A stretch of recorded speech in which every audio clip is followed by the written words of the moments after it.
I just like to say that I like being called sister much more than professor. And I've continually said that if keeping my job means that I have to make any compromises in the liberation struggle in this country, then I will gladly leave my job. This is my position. Now, there has been a lot of debate in the left sector of the anti-war movement as to what the orientation of that movement ought to be. And I think that there are two main issues at hand.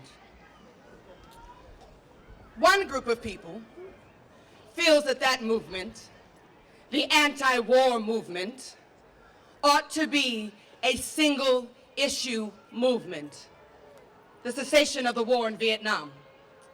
They don't want to relate it to any other forms or kinds of oppression taking place in this country. There is another group of people who say that we have to make those connections. We have to talk about what's happening in Vietnam as being a symptom of something that is happening all over the world, as something that is happening here in this country.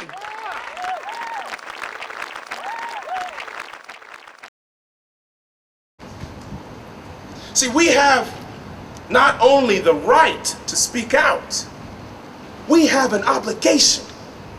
We must be involved. We must fight racism in all of its manifestations.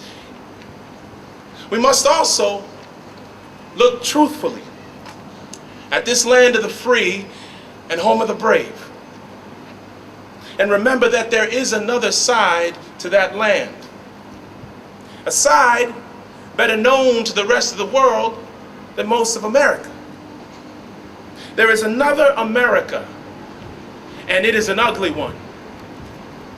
It is an America whose basic foreign policy and whose basic domestic policy can be only called genocide.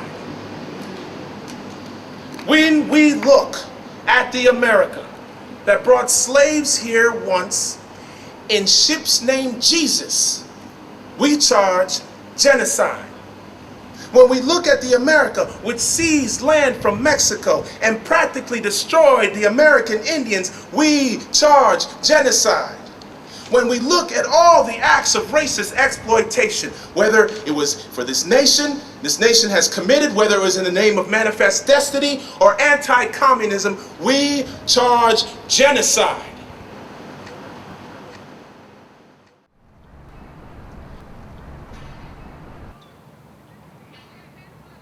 It would be easy to put the blame on the generals and the police and the growers and the bosses, or to place the blame on the violence on television or in the movies or the war toys. But we are also responsible. Husbands prove to their children that might makes right every time they beat their own wives. We honor violence. In sports, if not in the home.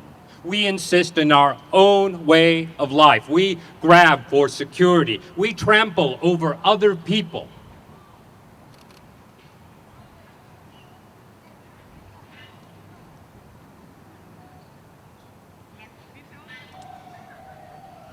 It is something more basic that we are responsible for. We have not taught our children to sacrifice for justice. Say what you will about the Army.